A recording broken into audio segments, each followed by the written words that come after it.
Good morning. Oh, there. Back away. Back away. Welcome, everybody, back to another exciting episode of Maker That Money right here on the YouTubes. We record every Friday morning at 9 a.m. Pacific time on YouTube. But if you're listening back after the fact, we are a podcast. So first and foremost, if you are not interested in just staring at our weird faces and stuff like that, that's fine. Find us on, Stitcher, Apple Music, all those things. We are an audio-based first, but we do like engagement. We do like people being able to chat with us, and YouTube is a great way for us to do that. I see a number of familiar faces, familiar handles in the chat this morning. Alex, Mayhall, Liz, everybody, welcome. Thank you. Also, we are a call-in show, believe it or not. I know a lot of people don't always take us up on that because it takes a brave soul to want to call in and share your voice, as Ben will attest to here in a moment. But if you feel like you want to call in and ask a question or make a comment in person, you are always welcome to do that. Hit us up on the Maker That Money hotline. The link is right above my head here, repkord.com/MTM hotline. With me today, as always, Andrew Mayhall, King of the Empire of Sticky, Lord of 3D Gloop. Andrew, how are you this week, my friend? I'm doing great. How are you? I am well. Can't believe it's Friday. We say that every week, right? It's just the I weeks know. fly by. It's a can't believe fact of we're- life as you age. It just I think it's I an can't believe age we're thing, 'cause already, like- as I'm getting older, like each week is like click, click, click, and suddenly it just Yeah. feels like somebody's like, cranked up the speed. You're just like, oh my we're God. just accelerating to our death, as morbid as that Yep. sounds. And that voice that you may or may not recognize is Mr. Ben Eadie, nerd maker to the stars. Ben, tell everybody, who is your daddy and what does he do? What is your elevator pitch? Why do people want to hear from you as a guest on a business-centric maker podcast? I have no clue. At least you're honest. The thing is that I'm all over the place. I've my background's engineering, and then I got into doing some movie special effects, and then props, and then I've got cosplay things on the side, and I still do a little bit of engineering, and even like forensic analysis of crime scenes, and the thing is that it's so hard to pitch. It really depends on the audience. If I have a one-on-one and I know I'm meeting somebody, I generally have a pitch in my head. But when it's something this broad, it's like I do everything and nothing all at the same time. A true maker to the core. You're a maker when Yep. your side hustles have side hustles, and it sounds like you've got quite a few. Yeah. Well, tell us about them. Tell us about. I mean, I know you're known specifically for doing some pretty top tier epic stuff for Hollywood, doing prop making, stunt, special effects stuff. But what's keeping you busy these days? I've taken a year off effectively. This is actually coming in on almost the day that my wife and I decided that Ben needs to get his head back about him.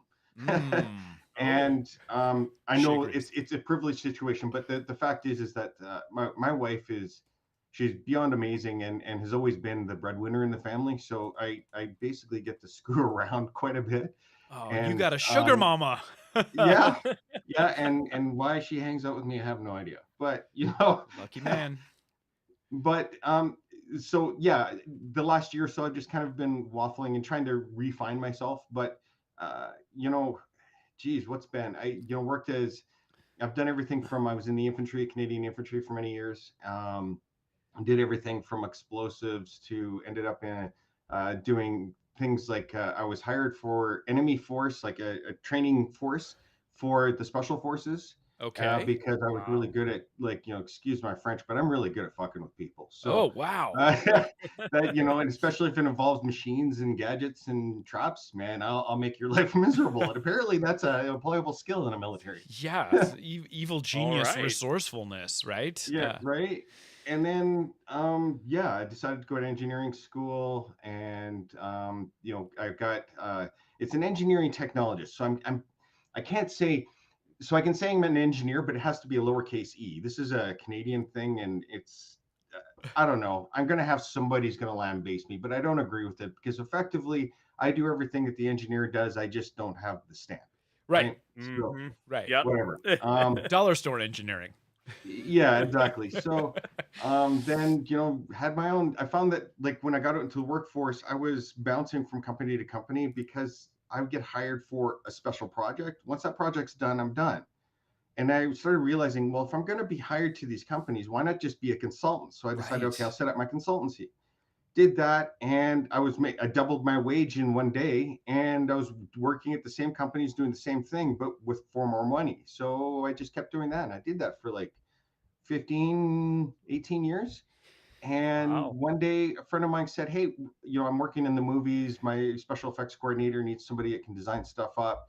You kind of, he needed like a crazy engineer that's willing to take risks. And you came to mind. And I'm like, well, thank you. Good guy. And so the next thing you know, I'm working on Star Trek Beyond. And from there, I just kept getting phone calls from people to help out. And Just here I am. building up that IMDb page, man. Look at yeah. you. And the thing is that I don't, my engineering company, I made decent money, and I don't make as much money in the movies. I know people say you make a lot in movies, and you do, don't get me wrong, but I Yep. don't make as much as I did. But I'm so much happier. Like I was at the sort of like the 15-year mark. I became so miserable doing the same thing in and out, and the same, not the same companies or same people, but the same characters came up with the same problems. And you'd go, I've got the solution, and they would say, yeah, they would say they implement it, they wouldn't implement it, they'd call you, and you're just like, I told you what to do, why are you not doing? And it became this like, just listen to me. Yeah. Yeah. So it's funny because you're cut from this. We only met, first of all. What was it, back at Silicon at Yeah. Adam Savage's big con in San Jose, and I don't want to speak for you, but I'd say we hit it off immediately just because I feel like we're cut from the same cloth. Like I got bit by that kind of independent consultant bug where it's just like, this is great, like I can make my own hours, I can work in my pajamas if I want to some days, like and once you get that taste for it, it's hard to ever imagine going back to working for somebody else and being beholden to somebody else telling you what you have to do, when to make your schedule, if you can go to the dentist or not. Asking permission for stuff sucks, but I know it's a luxury that a lot of people don't have, and it's a scary jump, and not all of us have a sugar mama. Oh my god, it's as our safety net. I'm 22 years, 23. Yeah, I'd say 23 years as an independent. Oh, that was only Every 23 day years I old. wake up thinking I need to, like, my medication in the morning is like I need, half a bottle of Tums, because I'm just like, am I gonna make the bills next week? Yeah. And I know I just said that, I've got a sugar mama and stuff, but you still have that. Before I met Pam, it was like that. You have this roller coaster. Am I going to make rent? And once you've had that put in your head, you can't get it out of there. Yeah. And even if you are safe, you still have that anxiety. And God, I always wonder if you could remove that anxiety, where the world would be, because then, like Joel was mentioning something along this lines, is that how much creativity is being suppressed by healthcare. But can that be just by being able to make rent, or can that be there's so many different things. And then along that lines also comes in my head, I know I jump all around the place, but there was one thing that always made me wonder, and this thought came to my head while I was riding transit in Calgary once, and I'm like, imagine the world if knowledge was shared and not sold. Wow. Right? Yeah. Just completely altruistic. And I try really hard to, like, I've got a million good ideas. We were talking about me having a domain earlier before the show started, or just buying a new domain. Yeah. And it's one of those things where it's like, okay, the chances of me bringing this to life are almost zero. Now, if I gave that seed to somebody else, would they nurture it? Yeah.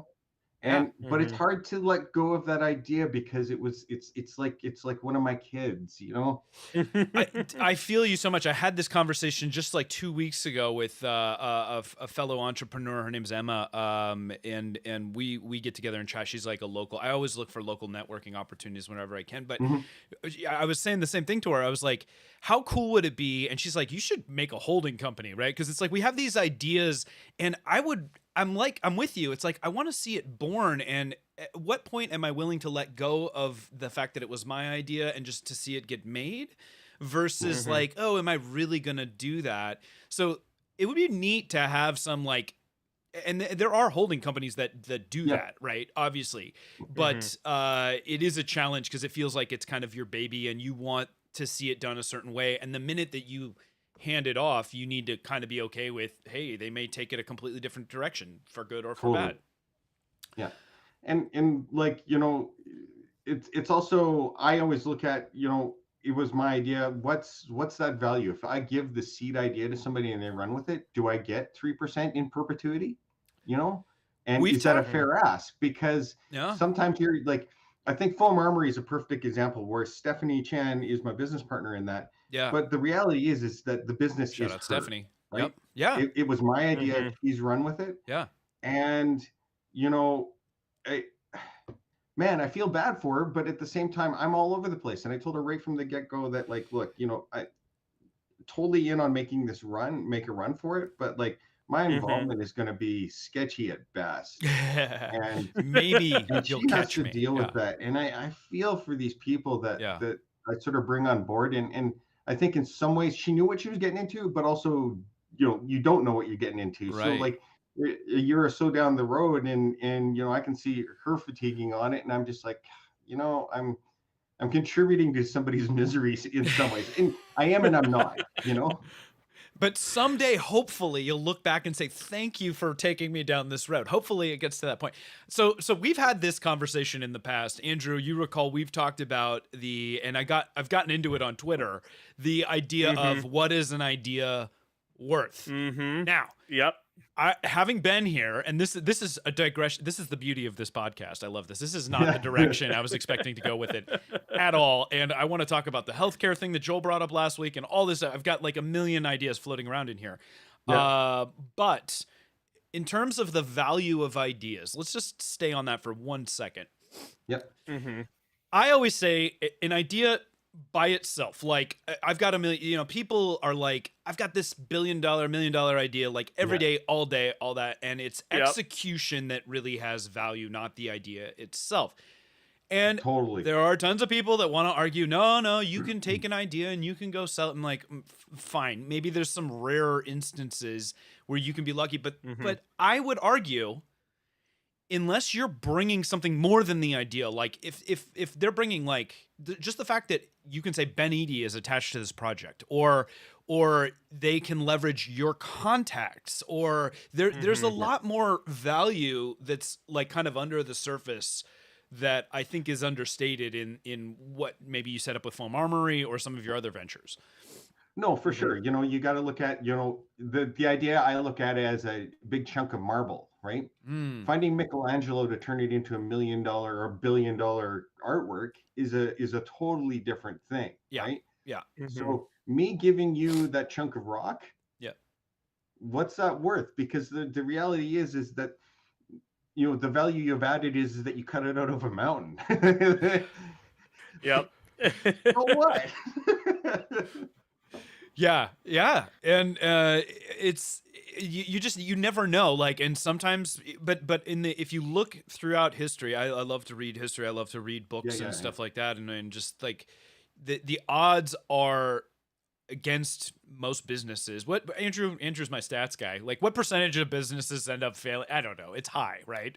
Oh yeah, I think it's something like it was 80% or something like that within the first 5 years. Well, it's like really high. Right. No, let's add some complexity to it. And this is one thing where I was asked, what do I have for a title for this podcast? And I'm like, well, I have an engineering company, I have Foam Armory, I have the Dreadmaker Roberts in my YouTube channel, I've got the special effects, and there's a bunch of other small sort of micro ventures under each one of those umbrellas. And this morning I was having coffee, I'm thinking, like, I need to simplify. There's a point where everybody goes, you've built everything up and you're like, okay, I have to cull the herd. There's too much going on. Yeah. And at that point, I started thinking about things, and I started realizing that there are some things that I'm working on that I thought were successful, but they're only successful because one of my other ventures is making enough money to float the other one, right?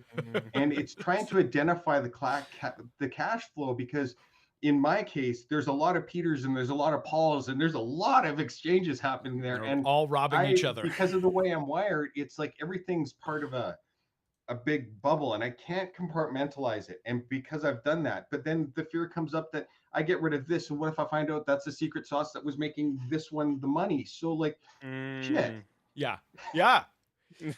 It's all robbing time and energy from each other, and if we're lucky, we're just kind of incrementally raising that bar, but you never know what's going to hit and when, and sometimes it's, what do they say, it's the collision of opportunity and just experience. And even the psychological toll of carrying these thoughts in your head, it's a burden. Like it's like, the brain gets full and it won't go. And like, I because of ADHD, I've got a memory book. I just forgot where I put it. It's so I have these notebooks. Oh, the irony, yes.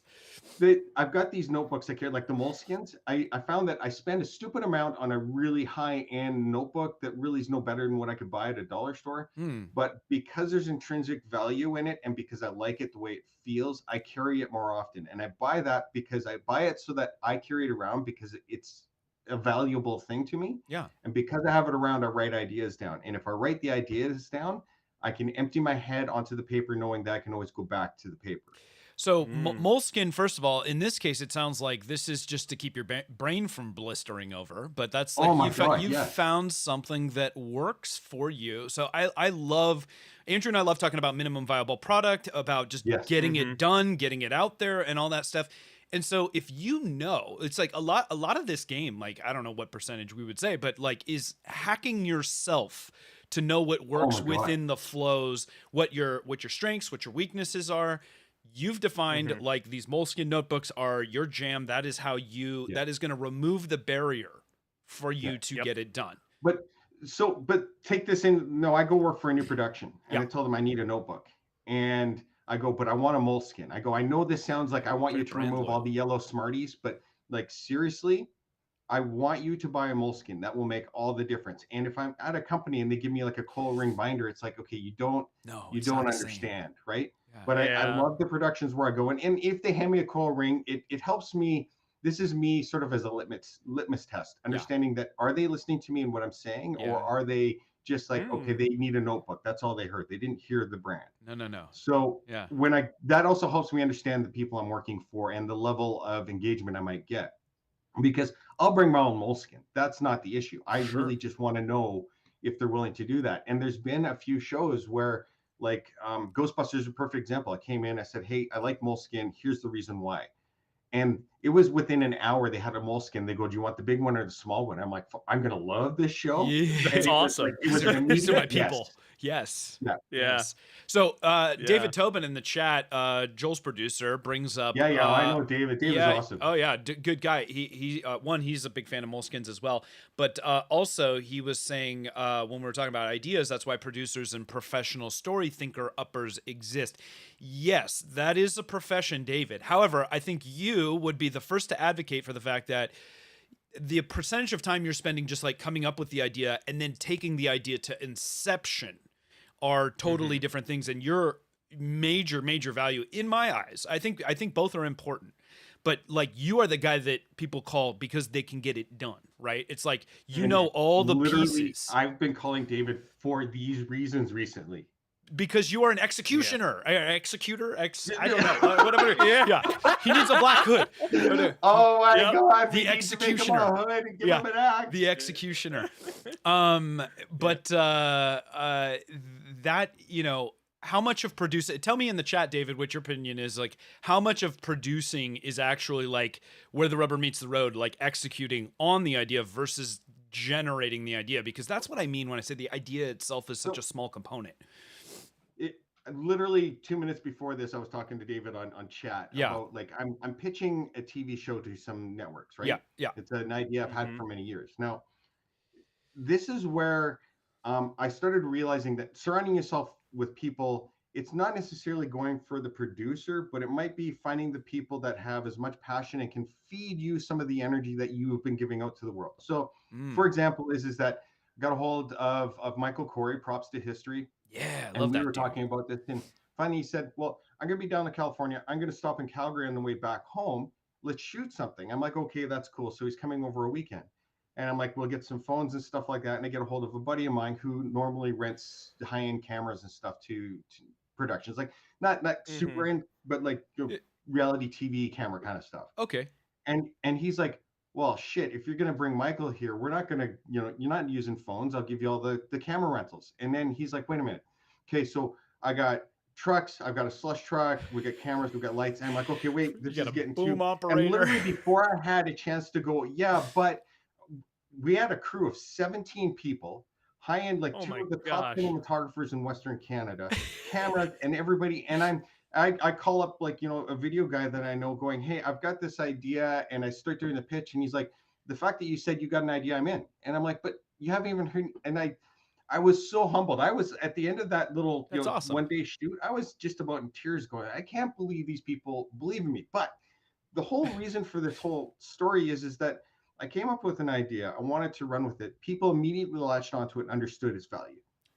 And they started feeding me their energy to move forward. And the motivation for me to continue on and do more than what I was.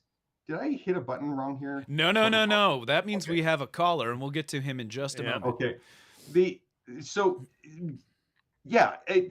All this energy I was getting from everybody, suddenly the production went like the video I had in my head went to like weird storyboards and scripts and guests, and it was amazing and humbling. But everybody brought stuff in, but it wasn't that I needed a producer. I needed that nudge, and that nudge and that energy is what kept me moving forward. Because the reality is that it could have, the other flip of that coin could have been Michael came here, he arrives, we go to the pub, and I'm sending him on a flight back 2 days later, hungover as hell. That could have happened. That's a good time. And it was just a matter of suddenly somebody goes, I believe in you, and now that they believe in you, I feel obligated to make my dream come forward versus the find an excuse to go have a beer. That's one, that's an awesome story, and two, like that speaks to, well, one, that reputation is obviously earned over time, right? Like if you were just Joe Schmo going out to production company, they're not going to give you the same consideration. But that is the benefit of doing this over time, and that's where a lot of the sweet opportunities are. All right, you ready to take a call? Here's a totally. We got somebody's on the hotline. Dingy. Greetings, caller. You're on with Ben Eadie and Puccinelli. How are you this morning? I'm doing well. Can you guys hear me okay? Is this working? We sure do. It sounds I recognize great. his voice. Yeah. Mr. David Tobin on the line. How are you, David? Good. I figured this was easier than typing. For sure. Right? We always love hearing your voice. David Tobin, producer for 3D Printing Nerd channel and CEO of Audio Jack. Been on in the past. Good to hear you back. What can we do for you today? Well, you were asking about like, what percentage is that? Taking the idea and execution. I like executioner. It's pretty great. I'm starting to see, because I don't have an actual model created. Maybe it's like the producer executioner model or something like that can get made. Like the Grim Reaper. Just search for a Grim the Reaper. Grim Reaper of poor producing. I'm here to salvage your souls. But no, I think a lot of it is like you have an idea. Like, I mean, also like a thing too is also I tell people like, don't tell me your ideas because I may already have it going on in my world and stuff. And that's a whole nother thing you guys should get into. But the other thing too is like with an idea, like there's tons of good ideas. And within each production, you have to keep having the ideas because you may have an idea. I know this is going to sound very meta, but it's like, you have an idea for a project or a show. It's like, oh, cool. We're going to go ahead and pitch this. This is great. And then you get there and you're like, well, wait a minute.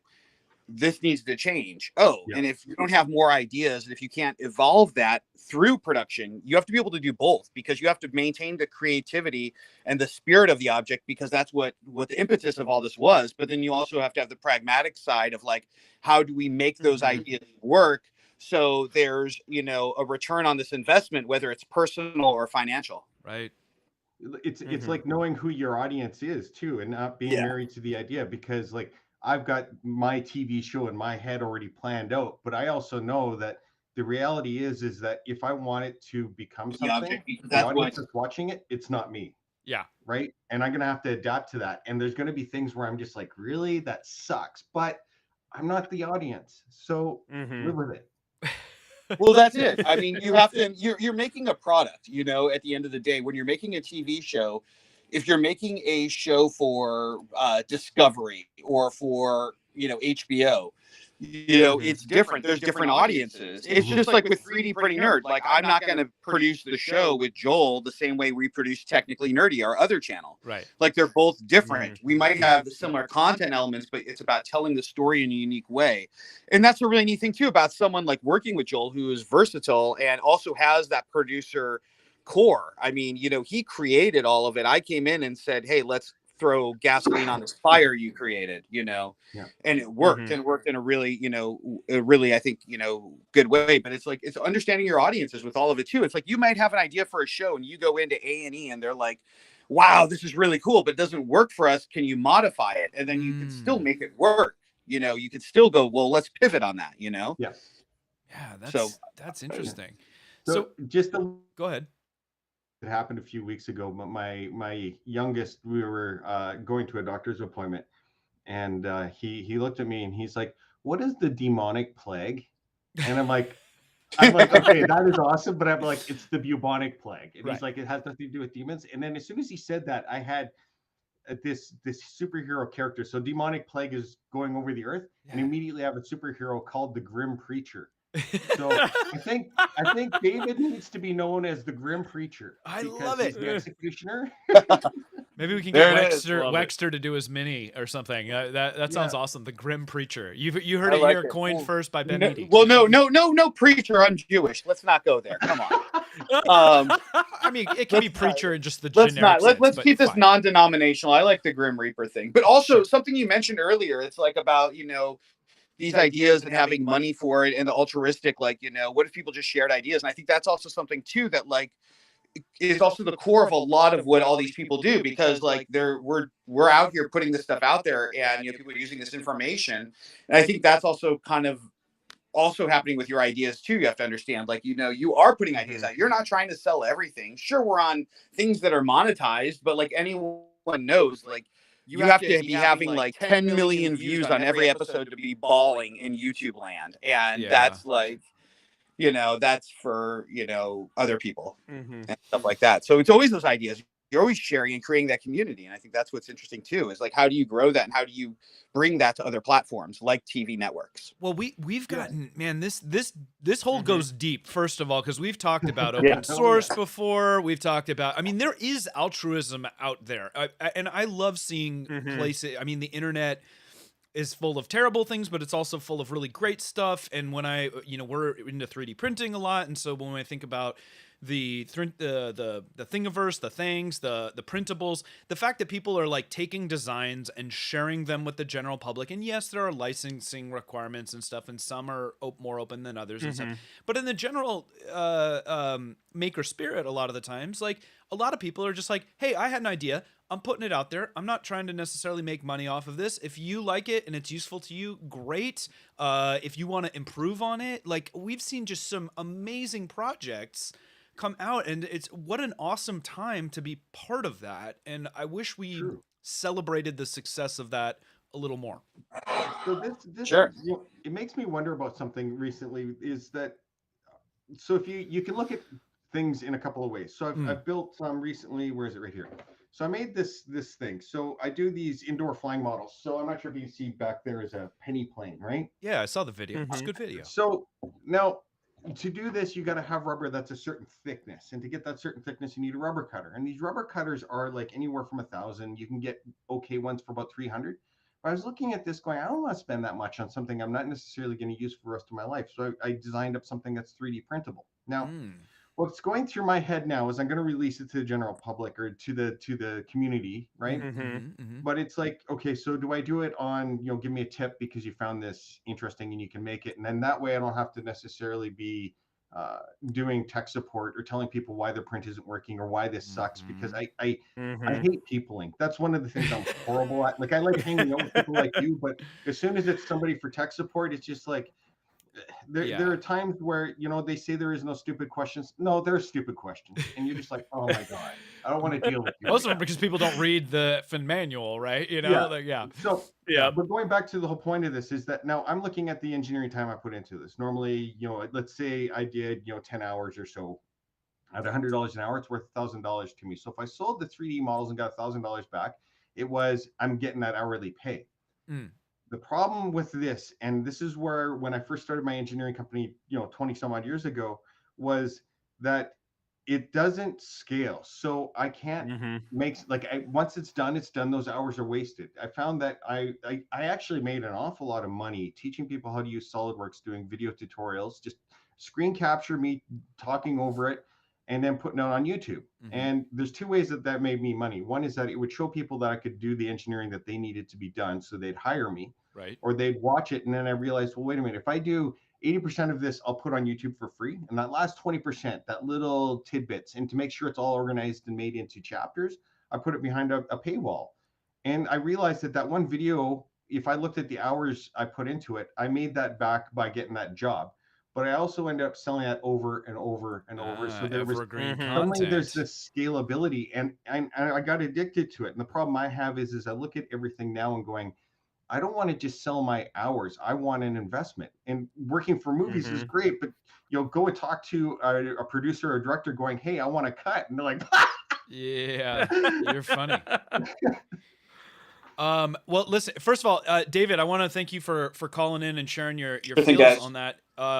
Your boss is in the chat saying you need to be answering your emails, so we'll just get back to that. Yeah, right. We're emailing. No. Don't worry. I know. Dave the boss, though? I don't know. I think they're like a commune. They just they're an autonomous. We are actually creating a 3D printing commune. We're going to be building it in Seattle. So get ready. I want to come. Is it like right? Don't drink the Kool-Aid. Like a kibbutz, there's resin waterfalls. Yeah. It's going to be gorgeous. Amazing. Resin water. All right, guys. Have a great day, David. Great chat with you all. Put it under and then cure it. Oh God, no. All right. Have a great day, y'all. Take care. See you, David. Keep up the good work. All right. Appreciate you. Love that dude. I could talk to him for hours and hours on any number of topics. I'll be honest. I find Dave intimidating, and because he's scary smart, and it, and he doesn't. He talks a little bit. He doesn't talk that much, but he's always sitting back listening, and that makes me nervous because it's just like, man, the dirt you have on me after a 5-minute talk. No, that's just the wheels turning, man. He's an ideas guy. You just gotta, and he's got that. No, he's not intimidating. Like he is. No, I know what you mean, though. You gotta. Yeah. You have to experience like it. I don't know. In presence of a greater power in some ways. It's like there's in Shakespeare, I think it's Twelfth Night, where the jester gives the king an answer to a problem of his, and he's like, "I've hired all these wise men. Why does the jester know this?" And he's like, "Because I'm not spending my time telling you how smart I am. I'm listening to what's happening, and I formulated an idea." Those people that sit back and listen, those are the ones that know what's happening. Yeah. And they're also the ones sitting back with that sly smile, and you're like, why? What's with the smile? Because that they're like, oh, exactly. Yeah. Fingers steepled, just the wheels turning. Yeah. That's David. Yeah. He's a very effective at what he does. A good ideas guy, and an excellent producer. I wanna push forward on a topic that we'd gone into last week that Joel had brought up, and you mentioned it, and I'm glad because it's literally on my list. I don't know if it's a brain drain, but we talk about the potential loss of ideas and businesses and opportunities in the US specifically because of the fear, the barriers of entry into the entrepreneurial world, Yep. a very big one being our healthcare system, and how so many people believe that it's going to be immensely, and it can be, it's going to be immensely expensive for you to have to pay for healthcare privately. We are so accustomed to thinking about getting our healthcare benefits through our employer. That's been kind of programmed in since I want to say the 40s or the 50s or whatever. And it's not always true. Like there are ways, and we've been lucky since the times of the Obamacare coming on the scene and stuff. Like there are options for you to affordably and get stuff. Like I go through a healthcare network, and I know there's a lot of people that are going to argue, well, I need to see my doctor, or the quality of that. I'm not here to debate the quality of healthcare. There are solutions, though, and I think that it is important that messaging get out, but I think it's also important that the government start thinking about that impact, because I don't think that's part of the conversation a lot of the time. Absolutely. And you're in Canada, where that's not maybe necessarily as big of an issue. Yeah, we talked to Hacksmith about this last week. The thing is that it's how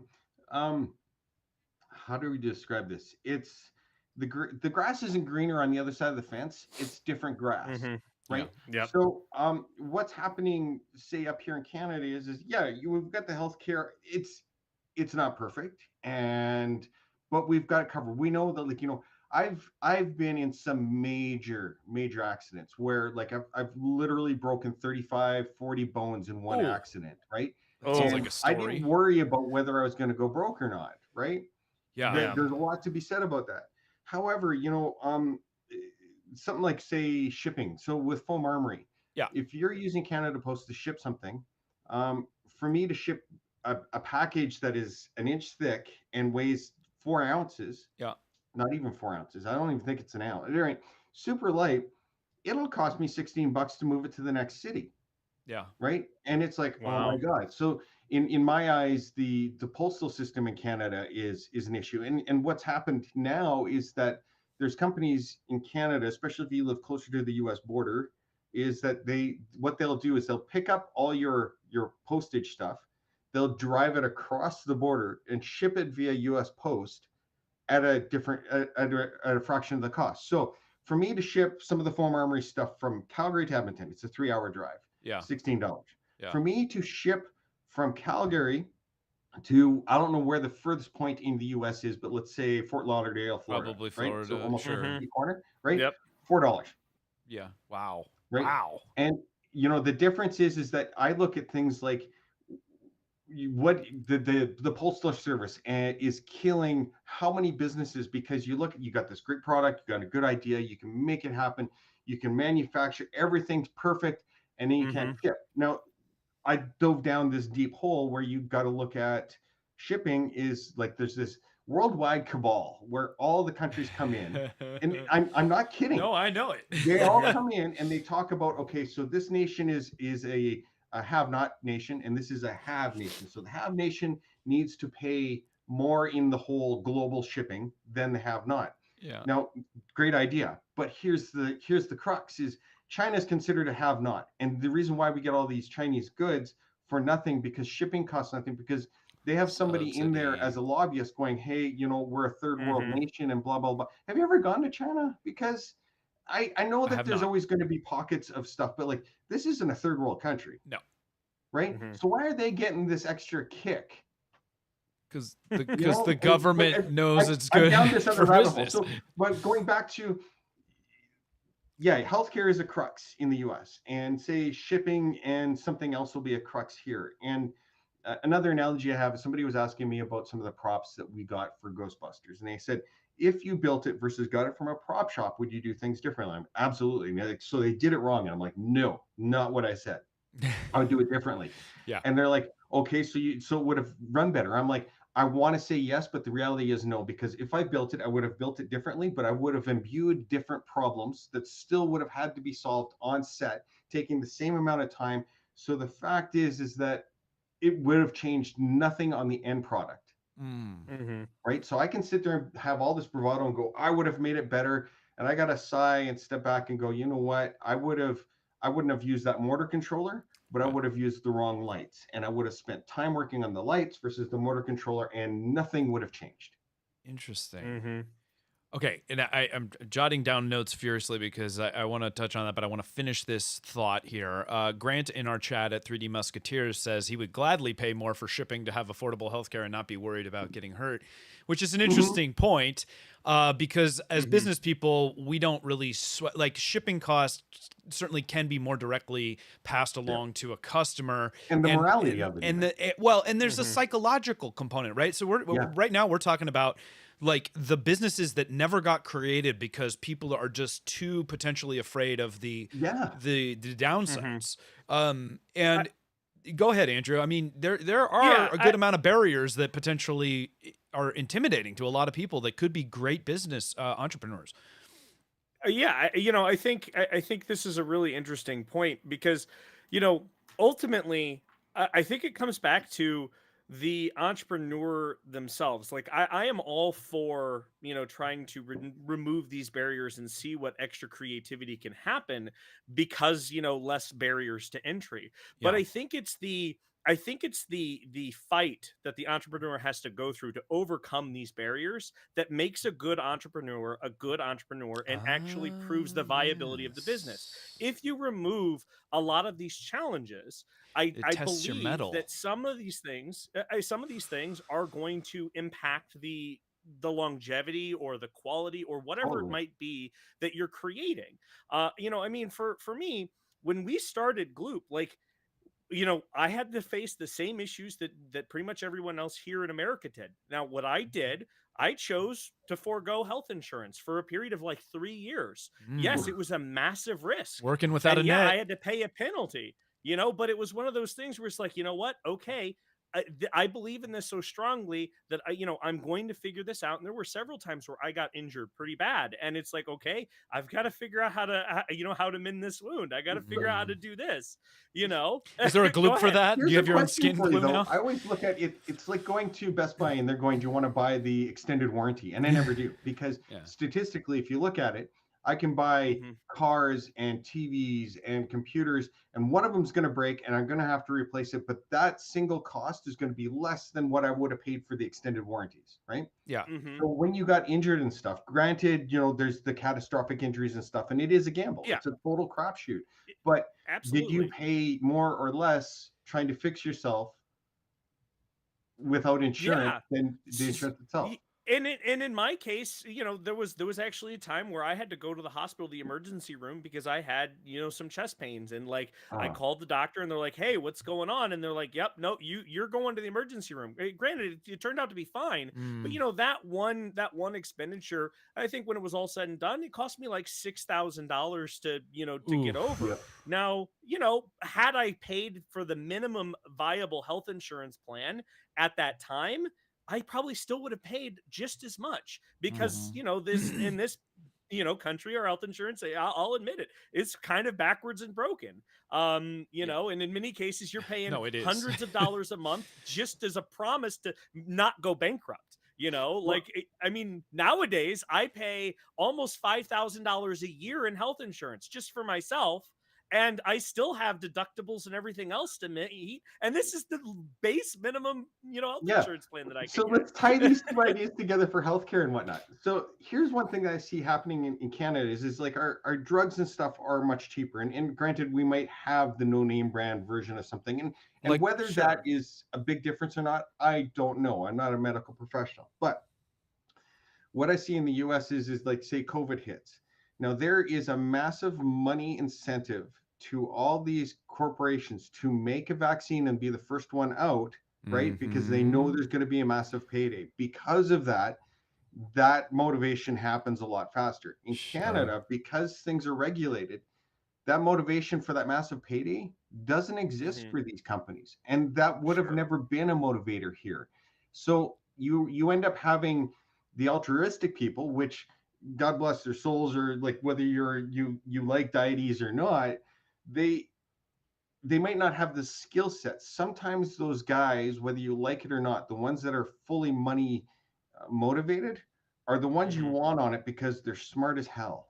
And they're the ones who are going to come up with the right idea. And the altruistic people, may or may not come up with it, but you're right. The people that are motivated in that sense Well, generally and do I come think up with a better product, like it or not. this ties, yeah, it ties back into what I was saying. Is I think you have to have these trials. I think you have to have these The Hunger barriers to Game. entry, so that Yes, it's not. you have to think through this, and you have to figure out how can you accomplish this. And you mentioned shipping. Like, we have a unique product. We deal with a dangerous good. It's Yeah. classified as a dangerous good, and to ship said dangerous good across like state lines, or even internationally, we have to follow so many different regulations. So Yeah. not only am I taking the aspect of being an entrepreneur, trying to start something from scratch, I'm now also taking, how do I even distribute said product, let alone the manufacturing of said dangerous good. So I had to deal with all of these regulations. But I think what it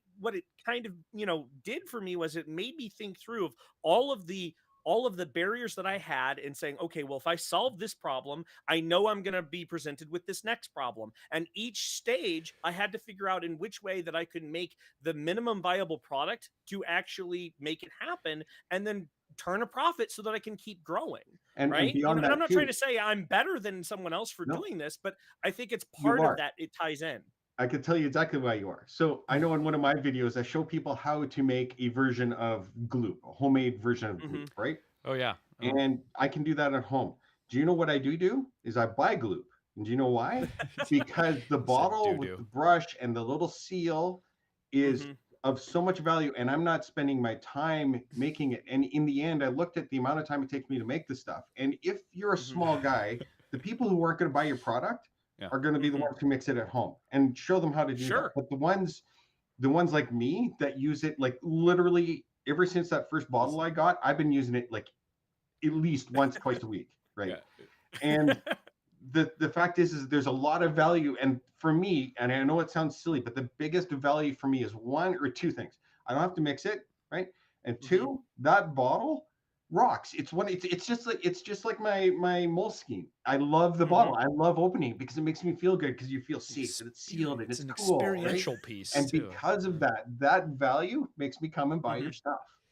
Well, that's cool. I mean, brand value. I mean, we could go on that too. Yeah. But here's the thing: we've got 20-ish minutes left to go, and I know people are here because they want to hear some dirty details about the movies and prop making and that stuff, and we haven't even scratched the surface on any of that. So I want to pivot for a second, and at some point we're gonna have to get big enough where we can have like an after show where we can record all these extra little tidbits. But let's talk for a second, Ben, on some of the stories from like some of the movies you've worked on.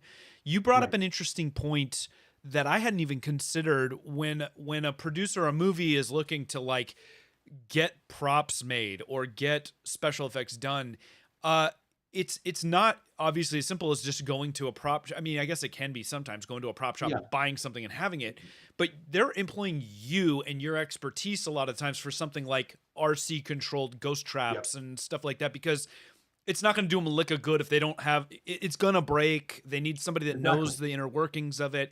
And so your value is not necessarily like just as the prop maker, but it's also as like the guy, the operator and the engineer. They hire me for what's in there. Right.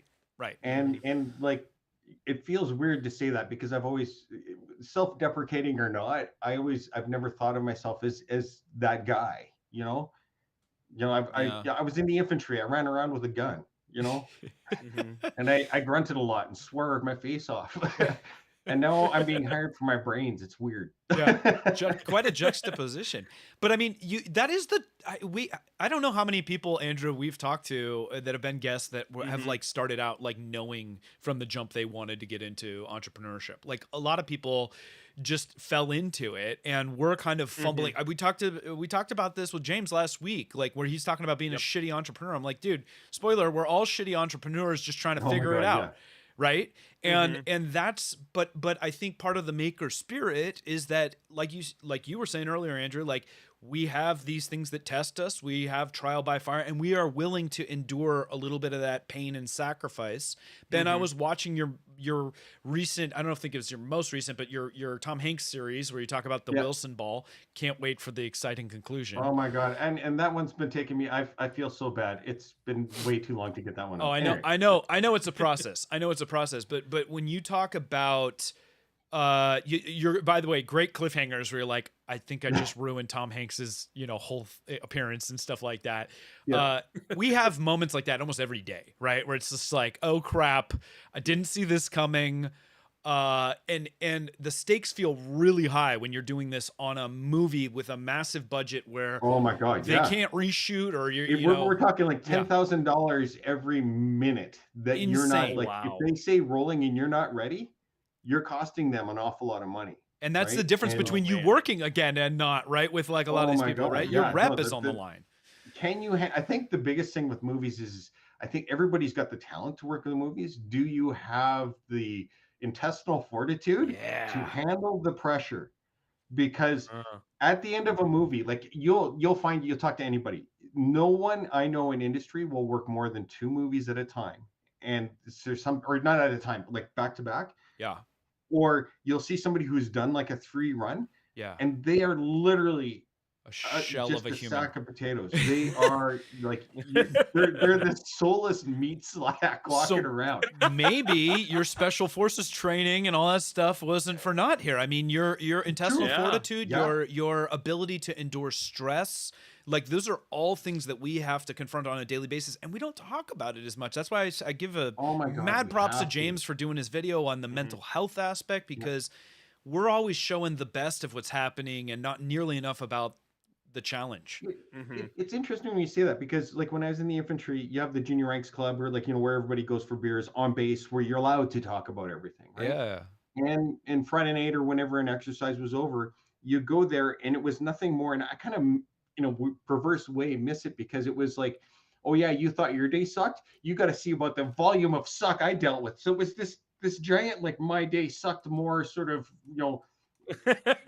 who wins by having the worst possible day. And it was like this competition. But because we had that vent, it made it much more tolerable. Now, working as entrepreneurs and stuff, we don't necessarily have the junior ranks club to go and hang out and have coffee and go, my day sucked more than your day. No, yeah. And because of that, we're not venting. And then things like James happen. But that's how this whole podcast came about. I told you, like, this was a series of calls because we needed the catharsis of like, oh my God, you wouldn't believe what this customer said to me today, or you wouldn't believe what so-and-so did, or like, I can't believe the vendor did X. Like, we have to find those outlets other ways. And that's really important. And that could be a topic of completely different episode at some point. But it's important for sure. We as entrepreneurs, a lot of times, we look at other entrepreneurs out there that are being successful, right? We see these little snippets of their life, or as they progress, and we see these good parts. But what we don't see is that they became an overnight success in a period of 5 years. We don't see that 5 years of grind. Exactly. Yeah, we don't see all of those trials that entrepreneur had to go through to get to where they are. Yeah. And so then, it's like, okay, well, we as entrepreneurs, we take that in and we don't actually realize that or compute it ourselves. We just say, oh, well, we must be doing something wrong. Like, why aren't we, now at that overnight success level, or why aren't we growing as much as we are? And, I think it all stems from not being able, or not sharing more of that suck that we all experience as entrepreneurs with everyone. It's a fine line. It's kind of behind. Yeah. Well, it's like Facebook too. You see, all the happy faces and everything. The happier person I see on Facebook, I'm thinking in real life, they must be miserable as hell. Miserable. They're projecting. So there was one guy came to me and he's like, I hate working for these, ultra rich millionaires that really don't need to be doing this, and all these producers and directors. Some of them are that way. Some aren't. Most of them aren't. Yeah. And the thing is I looked at him and I said, well, if he's so rich and he can do anything he wants, why the fuck is he on a stage, or at this movie stage, in this miserable situation, sucking it up with the rest of us, if he's so rich? The fact is the fact that he's here is he's making a wage to pay some bill just like we are. Well, and passion, I would hope too. Make that assumption. Yeah, I mean, I don't know. You've interacted with far more directors and stuff too, but I mean, yes, it sucks when you're in it, but at the end of the day, if you step back, you're like, I wouldn't rather be doing anything else. And I think I think that is a common thread. Like, I think there's a lot of directors like you're right, Spielberg and James Cameron. They don't need to, but it's all they've known, and it's like they love it. Why would they Yeah. not? Right? So there's True. that aspect too. The other thing There is. I want to layer on one more thing from what Andrew had said. We are living in a world of social media today where it's like the personal brand, like we feel that we have to share what we're doing all the time. And the flip side of that is that your audience is out there and they can say whatever the hell they want, and it can ruin your day a lot of the time. Yeah. And I don't know that we've ever been in a place where we've as humans have been like fully mentally equipped for what that looks like or what that feels like, right? No. Because we see like, oh, a top tier, like Hacksmith, for example, like, oh, he must be living the dream, man. He's got like 13 million viewers and all this stuff, but that just means he's got this much more shade coming his way. Yep. And the burden of like, you're just adding zeros onto the end of stuff at the end of the day, right? And the thing is, you can have a miserable day, but if your persona is the happy guy, Yep, you're screwed, because like there's been days where, like, I'll be completely honest. Let's go to Wilson. Wilson's a perfect example. So I've been paid to do the Wilson video series. I've got one more video to do on that. I need to get it done, and there's all sorts of other distractions and everything to do. But the fact remains is some of the shots and some of the stuff I need to tell the story to move the story forward, I need to either be happy or I have to be in that mind frame. And to be completely honest, my life is no better or worse than anybody else. But like lately, there's been a lot of suck. yeah, And because of that suck, it's really hard for me to get on camera and do something effective. and be happy. I've tried recording stuff and it reads so bad. And it's like, I have this line that I need to say to the camera. Right. And it's just like, this isn't going to sell. And I don't want to do that to my audience. At the same time, they're expecting it. So now I'm in this conundrum of going, is my mental health and my ability to produce a product more valuable or less valuable? Like it becomes this, and then it's another layer of stress that I'm dealing with, and it's not making it any easier. So how do I fight my way out of this? I'm gonna quote my favorite character, John Ralphio, and just say pills, baby. That's the no, I'm kidding. I had this exact conversation. We talked about this a little bit with Joel last week, even. But I've had multiple offline conversations that I'm trying to do more shorts and more stuff. Like content creation is like, unfortunately, the last thing that I have time for, but it's so important. And so with the advent of shorts and stuff, I'm like, okay, I can do digestible chunks. Like I can be on enough, but there are so many days where I'm just like, I'm not feeling it. I understand. Like we want to project this happiness, and one, we're our own worst critic, but two, it's just like you can't force these things. Like, and for it to engage in the way that we want to, and to be known, like I want to have positive conversations, and I want to be happy about it. I want it to not feel hard. Well, beyond that too, it's like Silicon, when like you and Joel and Dave and everybody were sitting down, what I loved about the group of people there is that everybody's got an intrinsic sort of, they push out energy to the world. And I know I'm one of those people, but that one friend where you just need to sit next to him and suddenly you get excited going, ooh, something's about to happen. Right. I know I'm one of those people. You were definitely one of those people, Pooch. Like I sat beside you, I'm just like, oh shit. You're like, who's this guy? Awesome. Right. But so what I see happening, I don't know how this translates digitally, but like this is more an in-person thing, whether it's pheromones in the air or whatever. I don't know. But is that you end up pushing a lot of this out, but you're not getting it back. So you're pushing so much stuff to the world that because you're not getting that same amount of energy back, you're not replenishing your own batteries. That's a great point. Silicon was amazing because you're sitting in a group of people that all have this energy. And each person that came and sat down at that table, the energy amped up. And like, it was 4 a.m. on the last day, and we're in the lobby like loud as hell. And it just, everybody came in, the energy was just you can't amping stop up it. and amping up and amping up, and you're just like, I don't want this to end. It was like a drug. And that's totally helped me recharge for a bunch of stuff. But lately I've been pushing out to the world and not necessarily getting back. And because I'm not getting back, and is that selfish of me? I don't know. No, I'm the same exact way. That's why one of the other reason besides the catharsis that I do this is I leave these podcasts feeling energy because like this is a two-way street, and we're so used to being in front of the one-way mirror with no feedback and no like, you know, like think about as an actor, one of the hardest things, I'm not an actor, but I'm just saying, I'm speculating that one of the hardest things to do would probably be to act in front of like no audience, right? Just in front of a camera, because you're not able to derive that energy and that feedback in a way that allows you to take your performance to the next level. Well, I would love to get an actor on to talk about that at some point. That'd be cool. Well, let me see if I can help you out with that. But here's the thing is a lot of people think actors have it so great and stuff. And look at, this is where I always look at things like sad scenes, like, you know, some of the sad scenes in Ghostbusters, right? Yeah. You literally will go, who needs to be on set? And if you're not critical to what's happening, you get the F off of here. Because you can't, you have to have these people who have to be upset and crying and hurt. Now you're getting paid to really feel these emotions for days on end. Yeah. And turn it on like that. Enemy, because God, the look on these people's faces afterwards, you're just like, what are we doing? This is tantamount to like torture.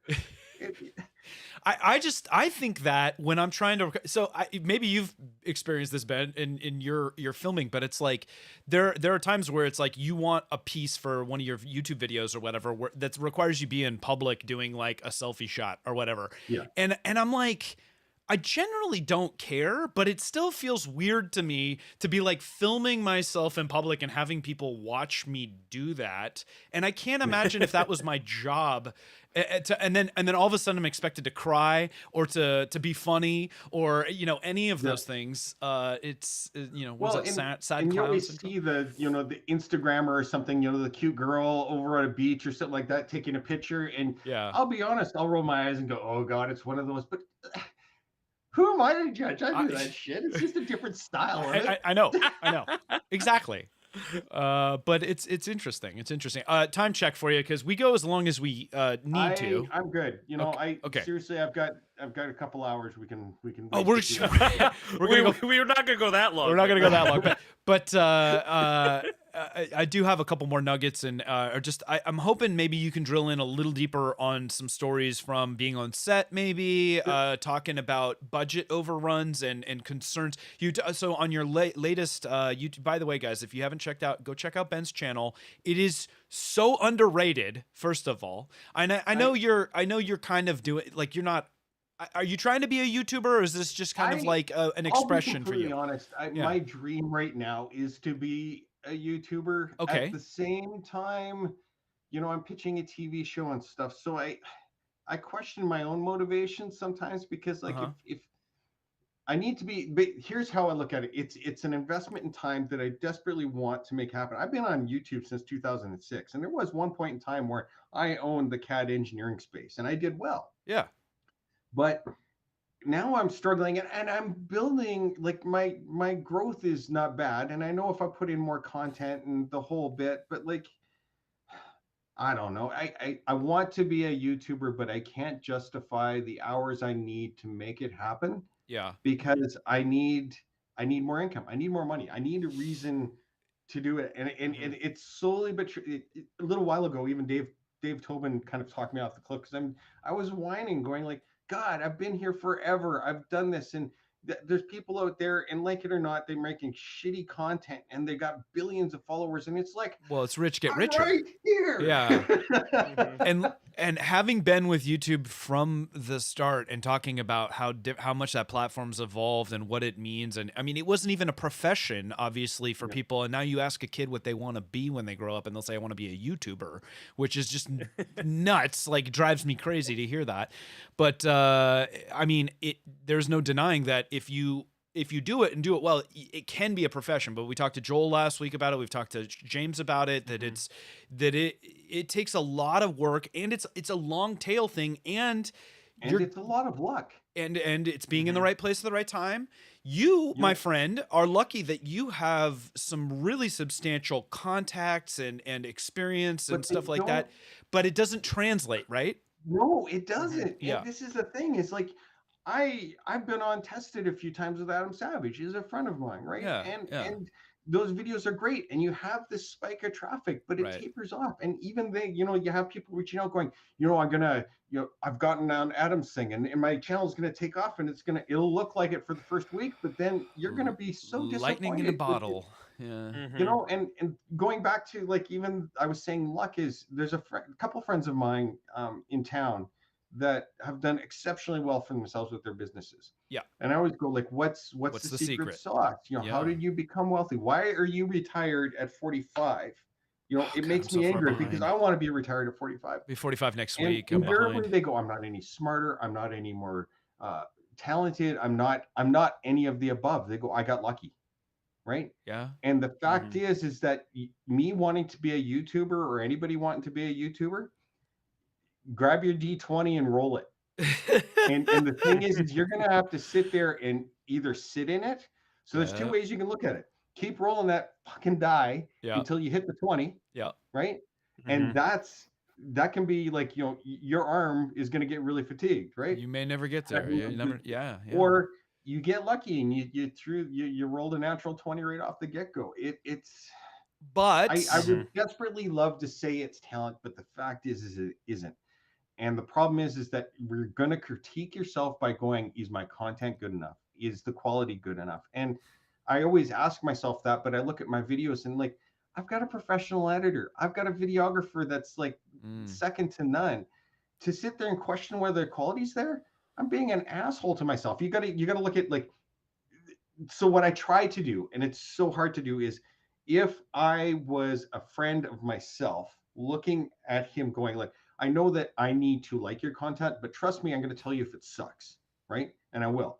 But your content doesn't suck and you're doing the right things. It sucks. And you're just going to have to put in the hours. But I can't tell myself that. And I desperately wish I could, because I can tell everybody else that. I just can't tell myself that. This goes right back to what you were just talking about. The problem is that you're accustomed to that dopamine hit from that and that feedback that you get. And it takes a lot of time and work to get up, to hockey stick to the point where you're tipped, right? And it's even harder and harder in this day and age, because the competition, especially post-COVID and all this stuff, where, like, everybody's online now and subscriber numbers don't mean the same thing that they once did. And it's a what have you done for me lately world that everybody is in. Well, and go back to, like, there was a while back I'm sitting there going, I don't belong here. I don't deserve this. And then luckily that positive voice in my head went, like, Tom fucking Hanks called you to build a robot. People don't get to that level by being bad. Pull your head out of your ass. But it's not because of your so here's the challenge, right? Because it's like, I'm with you. It's like, I like the idea of I think I will say it till the end of time. I think that it's important that everybody promote their personal brand in some way or another. I don't know that everybody is meant to be a YouTuber. Maybe you're super into Instagram, but you need to do something so that just you stay part of the conversation, so that the phone does ring, so that you make those, because it's the contacts. Yeah. And this is okay. So let's go to movies. I know a lot of people are probably. I saw some questions, like, on Twitter that were coming through. And I know invariably it's like, how do I get into the industry? So yes. And the thing is that it's a 50-50 split. Going to film school is a good idea and a bad idea. I don't think it's going to make it any easier or harder to get into industry. I think it's going to allow you to go on to set and understand what's going on better than somebody like myself who walked in as an engineer going, what the hell is going on? Yeah. One preemptive thing, though, is I found that movie sets are very similar. Like, the command structure and the way they're run is very much like the military. For me, as soon as I realized that this is just like the military, it's just like the stakes are no longer, am I going to live or die? It's are we going to get the shot or not? Right. But the command structure, and as soon as I had my head about that, I'm like, I understand the structure and I could navigate it really well. So those who are ex-military, movies are a great place for you to go, because you're going to understand the environment almost instantly on how it's all run. Interesting. But Yeah.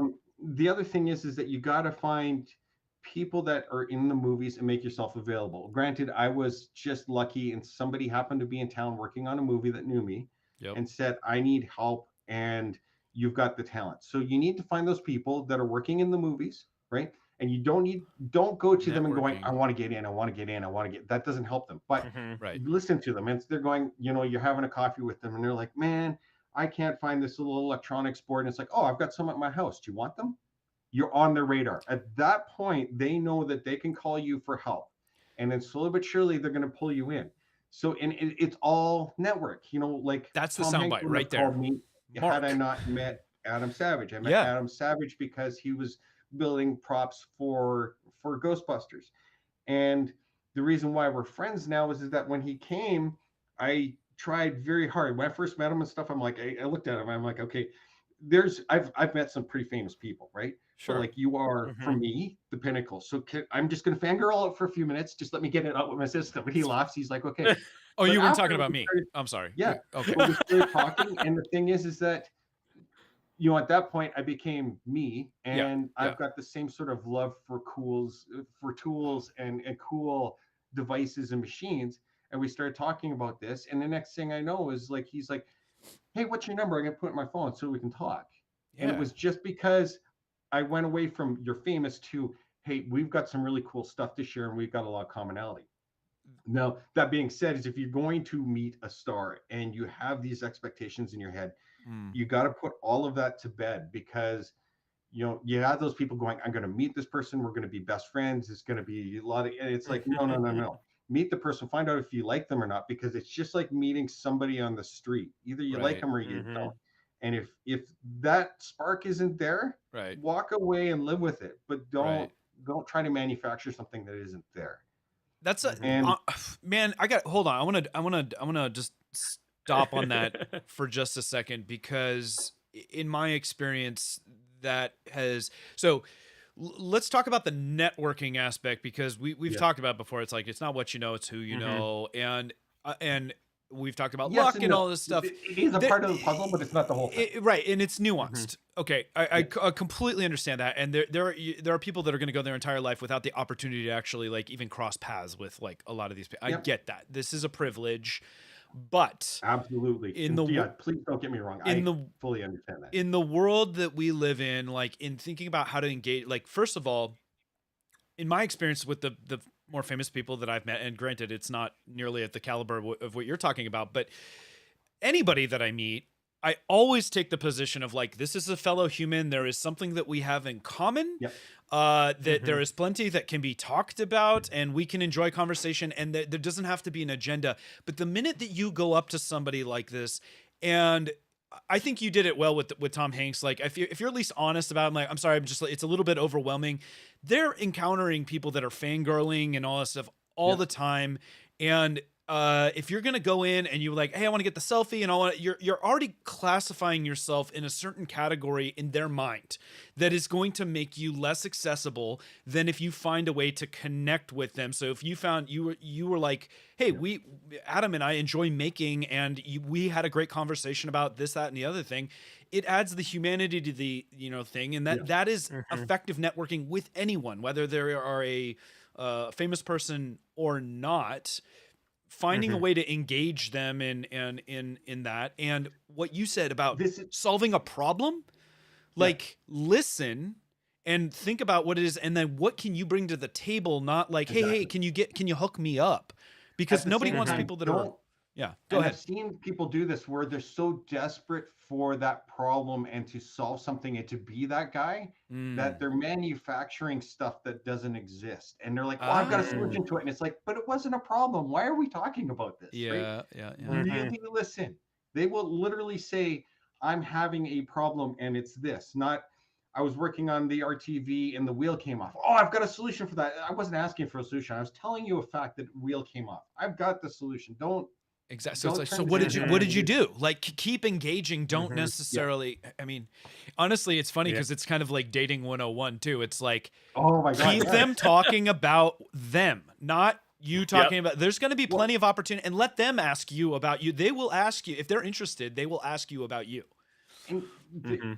side note, and this is one thing that I think is really funny because I always find it's insight to a lot of people. I remember this one guy saying it's so hard to date now with like, you got to be woke and I have to ask for a kiss or something like that. And I'm like, absolutely you do. I was doing that in the 80s. If I was going to kiss somebody for the first time, You were asking for can I kisses kiss, before it was right? even cool, Ben. But and then he's like, yeah, and he's like, but I try to compliment a girl, and I'm like, okay, you can totally. He goes, you can't compliment girls anymore. I'm like, yes, you can. And he's like, how, right?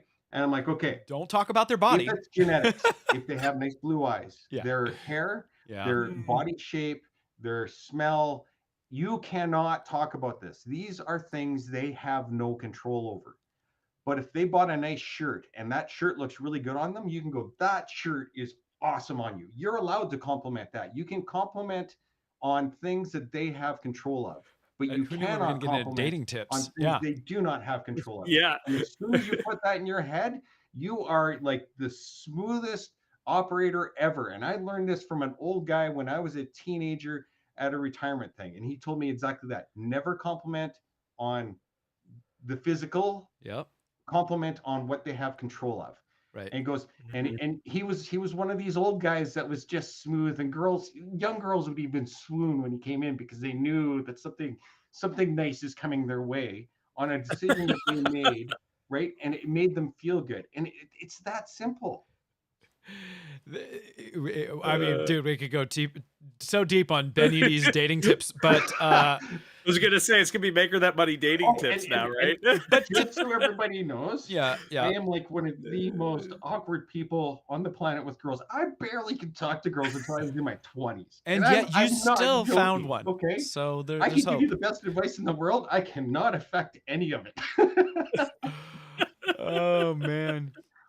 So what I was starting to lead into with the whole like on the set and budget overruns, you talked about on the Tom Hanks video and stuff, how it took it always takes more time and more money, getting the programming done or whatever, and now, so that, that was for your YouTube channel, take it to the whole nother level when you're on a movie set, you've got, stress on you and anytime you're building like the props that you're building are pretty technical. I mean, I think you've done a huge swath of stuff, but obviously like the majority of your value when you're looking at some of the stuff that you've done that like flip cars over and there's a lot that can go wrong with a lot of these things, right? It's I really kind of dig in the whole props thing because yes, I can make car cannons and yes, I can make some of the largest rotating sets in movie history. Yeah. Each one of those are literal man eaters. They will kill someone if it's not done right. Yeah. And that's a risk I take, right? And the thing is like on my video, you see a car cannon of a Humvee coming. There's a guy driving it, right? Yeah. Leaf. And he's a friend of mine. Yeah. And if something goes south, there's a very, very real possibility that I could have or might kill a friend of mine. And that is so like when they're running these stunts, I do not breathe for the 2 minutes it happens until I hear an all clear, we're good. And then suddenly I'm like, see, there's that army training value again. I never like the RTD getting squished under a thing. It's a thing. Wow. And your heart might sink that, okay, maybe I lost a job because I pissed somebody off because I squished a very expensive prop, but it wasn't people. And the volume of pressure goes away. Yes, I can do that stuff. It's tough. It really is. And there are people that every year somebody's going to be killed on set because of a car cannon or a gun or something, and it's a chain of events, and it's not necessarily you, but are you made of the material needed to be able to cope with this should it happen? And it might be grim, but the reality is it can happen, and you got to be ready for it. But you also can't let it be in your head that much because that weigh on you. if that voice is going, I always found that if you have a voice in your head saying this is going to happen, this is going to happen, this is going to happen, being a negative thing, it will happen. If you can shut that voice down and go, it's good, it's good, it's good, it's good, it's good, the chances of it being good are better. But you got to be able to get that negative voice out, and that in and of itself is a whole thing that it's So you're a believer in the law of attraction too, for good or bad, then, in terms of like, yeah, if you keep absolutely. yeah, interesting. Yeah. Andrew, for a moment, if you would, liability. It's interesting to hear Ben talk about this, because I hadn't considered like the stakes of somebody actually being, and sadly it's happened. People are killed on movie sets because of accidents. The Rust experience with you know, recently happening, and you know, all that stuff. And 4 years ago, there was a guy with a car flipper, very similar design to mine, and it's a pressure vessel with 6,000 psi in it. If it's not welded properly, it'll blow up, and it Boom. literally took a guy's head off. There's a reason why, like the ones we make, we'll do 2 tests, we'll do 2 shots on set. At that point, we send that, in some cases, $1 million chunk of metal to be cut up, because we can't predict its safety anymore. Right? Yeah. It's absolutely. So, you know, we've talked, if we're talking about the two barriers, the biggest barriers to entrepreneurship for a lot of people, one in the United States, I would say, like the fear of, how am I going to pay for all of it, you know, healthcare and all that stuff. But second being liability, you know, because those are two big game over situations. If I get really severely hurt or whatever, it can be game. Or if an employee gets severely hurt, then that can tie to the liability piece, where it's like, we get sued, game over. Obviously, when you're running a chemical company like Andrew is and stuff like that, and the hoops he has to jump through for hazmat and all that stuff, liability, product liability is a much greater concern than for somebody like me that just makes silly little boxes that hold spools. So, speak for a moment, Andrew, in terms of like what you have to do so that weight of that doesn't weigh on you entirely. And maybe I know you don't necessarily have military experience to draw from like Ben does, like where people are dying. Sure. But the stakes, stakes are high. Yeah, they are. I mean, you know, for me, I think it comes back to understanding what the potential risk is and trying, you know, because you can't eliminate it, right? We can do things to lower that risk or lower the potential outcomes, but you know, there is nothing that we can do to you know, permanently eliminate those risks. The only way to do that is to not do said thing, right? You know, it's just basically to just not go down that road. You know, so for us, like when it came down to, you know, just understanding that liability, like, you know, I have a business partner, his name's also Andrew. You know, That's I'm more of a I'm more of a risk taker, and it's just, you know, naturally built in me. Like, you know, I can see these risks, I can understand them, and to me, it's one of those things where it's like, okay, you know what? Yeah, I understand it. I fully get that, you know, one thing on this entire chain of dominoes can set it off and topple the entire, you know, the entire set. But it's understanding, okay, how do we navigate around those dominoes so that we don't knock them over to the best of our ability? And I think it just comes down to constantly reflecting on those, because I mean, there isn't a day that goes by that I'm not reflecting on, okay, what can I do to help eliminate this next liability? Like I mentioned earlier, we have to solve a bunch of different problems, and each time we get to a new level, we have a new set of problems to eliminate. I shared on a previous show, like we had, you know, at one point in time, our first recall where we had to recall a product. That was the first time we did that. But when we did that, such a gut we shot. unfortunately opened up that next level where our insurance is like, well, listen, you have to have a way of tracking those batches so that should you have a recall, you have a way of, you know, figuring out which ones were affected. And so now it's like, okay, well, this is another future potential liability we've got to work through, we've got to understand. And it's been a process, and it's been understanding, like, okay, how do we make this happen? So you know, so hopefully, I mean, you're at a level with your business where it's like you can have these it sucks when you're in it, but you know, that which does not kill you makes you stronger. So if there's a learning opportunity thing to be better, but there is a degree of mental preparation and physical preparation. So Ben, talk for a moment. What do you do to mitigate that risk? And is it just test, and because you're not going to come up with every potential scenario, there's too many variables to control. This is where my ADHD is an absolute superpower. And I literally, when I'm on set, I don't take my ADHD meds because it's like a turbocharge. Okay. Now, leaning into the ADHD minds are, at least mine, I know it's a spectrum, but mine goes a million miles a second, right? And the reason I can go through this is I can look at a scenario and I can run a million different ways from Sunday on why this thing can go wrong in my head. Yeah. And then I can, out of those million ideas, I pull my Moleskine out and go, what are the most likely to happen? Which ones are not there? And I'll write those down and I'll test for those. Right. Yeah. And barring that, then I make sure I have a list of what are the next set. And given how much time you have, you do your testing and figure out what's going to go on. Then you do things like, okay, if the axle blows out, how long is it going to take me to replace the axle? And literally go and do it. You can sit there and go, okay, it's going to take me 5 minutes. No. Go and do it and find out, okay, this takes 7 minutes. So this is where on set they go, okay, the batteries are bad or the axles come off. How long is it going to be? And I'll go 7 minutes, and they'll roll their eyes and go, that's specific. And I'm like, you're wasting my time. 7 minutes from when you say go.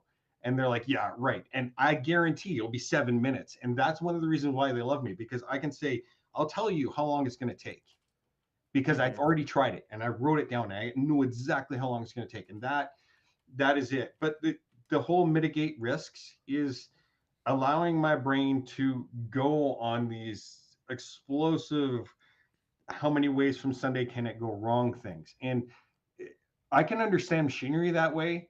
Because there's a certain predictability and electronics because there's logic to it. Yeah. Apply that to a human? No.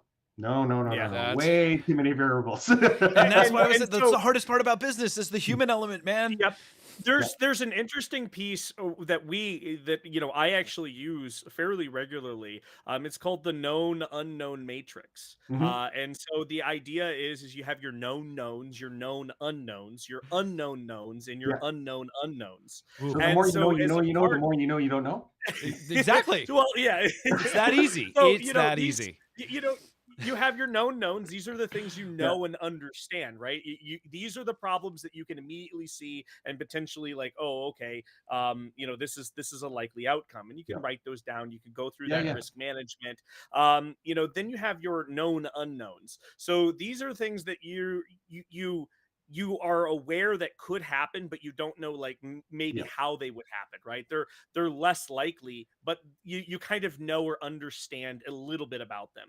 Then you have the unknown knowns, right? So these are things that you don't even know. Like, yeah. And then the unknown is in the next level up from that. So you're not even aware of it, and you're not even aware of what could actually happen because of it. And so go ahead. No, but you're talking about like imagine a box, right? And you've broken that into four things.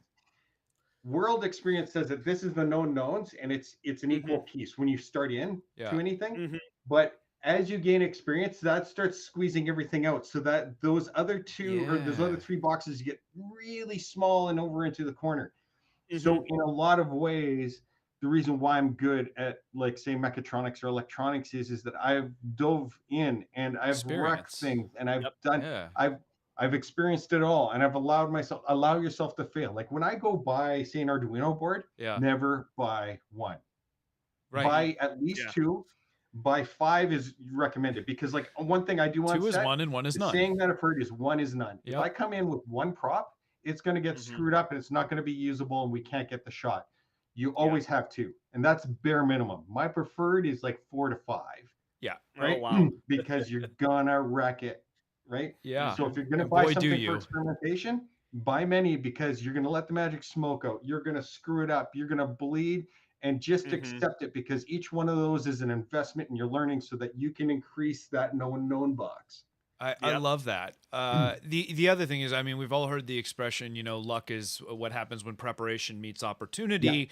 And so, we talked about luck earlier, but like the reason that Ben Eadie has value and keeps getting callbacks on these things is because he has that experience and that knowledge of knowing like exactly these things. He's prepared. He's leaning into his ADHD. He knows what works for him. He knows that it's going to take him 5 minutes to replace the axle. He's already thought about the things that the director's not wanting to worry about. And are you solving a problem for somebody that they just don't even want to deal with? Like that's an amazing value. And the better you get at it, like working movies is great, but working live events, like say the Wilson volleyball or whatnot, that's a whole new level. You don't get number 2. You don't get another shot. So I'll show up with 2 props, but that's only for As soon as they say go, whatever props on the floor is the one we're using, right? Yeah. And go with it. Because of my ability to foresee the problems is why I'm getting the live event things. I Yeah. like the live event things. It's not a life or death situation, but there's a lot more money in it because the people hiring you to do this are fully aware that the one guy that can make that work every time for that one shot, he's worth a lot more than the guy that shows up with 40 of one thing going, we've got this.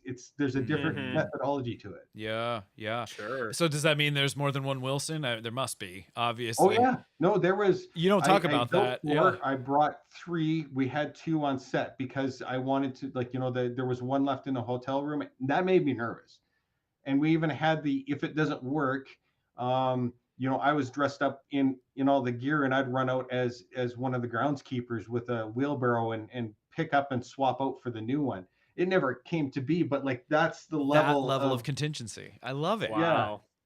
That's incredible. And then can you speak? I mean, I know maybe you're gonna. I don't want to steal your thunder on anything that you might be releasing, but in terms of like, what were the mechanics of it? I mean, you say like Tom Hanks give you a call, but I'm assuming like there's organizers, there's like how was budget assigned to this whole project? Like, what are the mechanics of that whole thing? So you know what? I was given a budget and was asked, "Can you do it for this price?" And I said yes. And truth be told, I lost my shirt on that, right? Yeah. But it was totally worth it. Even if I don't get other jobs because of it, the experience was totally worth it. I'm Yeah. sure my wife sees it differently, being the breadwinner of the Sure. family. But there was sort of lessons in all that. But like, how did that all go about?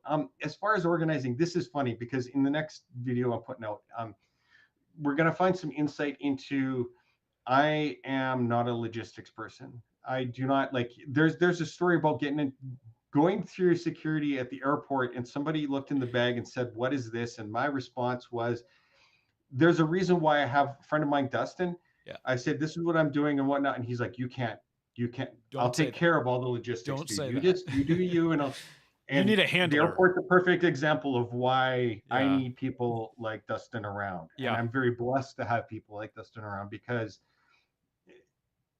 I see the world entirely different than most people, and I say stupid things because of it, because I'm oblivious to what those words might be translated to in somebody else's head.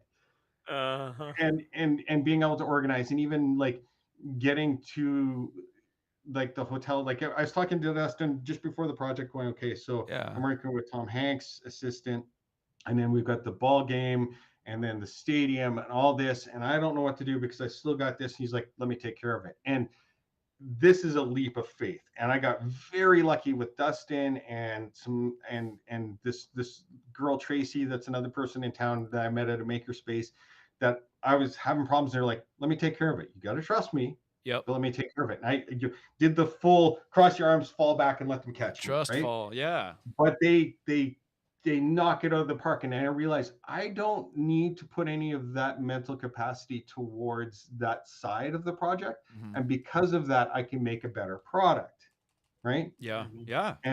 And so that was one of those sort of big things for me, where it's like I've always wanted to do everything myself, but you got to realize that I really suck at peopling. I really suck at logistics. I suck at so much. I'm really good at certain things. Sure. So surround yourself with people who can fill in those things, but they can't just fill it in. They have to want to invest in you. They have to see that end goal, because if you're hiring somebody to do just a job, they're not going to do it effectively, and it's not going to work. Mm-hmm. Versus having that person, like my friend Dustin, can make so much more money renting things and putting together bars with audio systems and stuff. I'm like, why are you doing this for me? Because in the end, he rarely takes any money from me. And he's like, I just went and met Tom Hanks. I'm good. Mhm. It's like, okay. And he sees the different intrinsic values. Yeah. Is not money for him. But because of that, Mhm. it also makes it exceptionally powerful, because he sees where I'm going, and he makes things happen because he knows that there's other things on the horizon. If you help me do something, then my network's totally available to you, and we can do bigger things together effectively. Not all value is immediate and monetary, and I think Yeah. that's a tough thing for a lot of people, and it's a hierarchy of needs thing. Like, we don't all have the luxury, so to some extent you could argue happiness and success is really just getting to the point where you can choose to do the things that you want to do more than have to do regularly, and this falls into that category. It sounds like he's doing well enough with his other stuff that he can choose to do opportunities like this. And maybe that's the equivalent of like a lawyer taking on a pro bono job or something, to that effect. As a maker, there's a lot of value in doing, the pro bono stuff. Sometimes we can't do it every time, but it's rewarding in other ways, and it opens doors and opportunities that you would not otherwise get.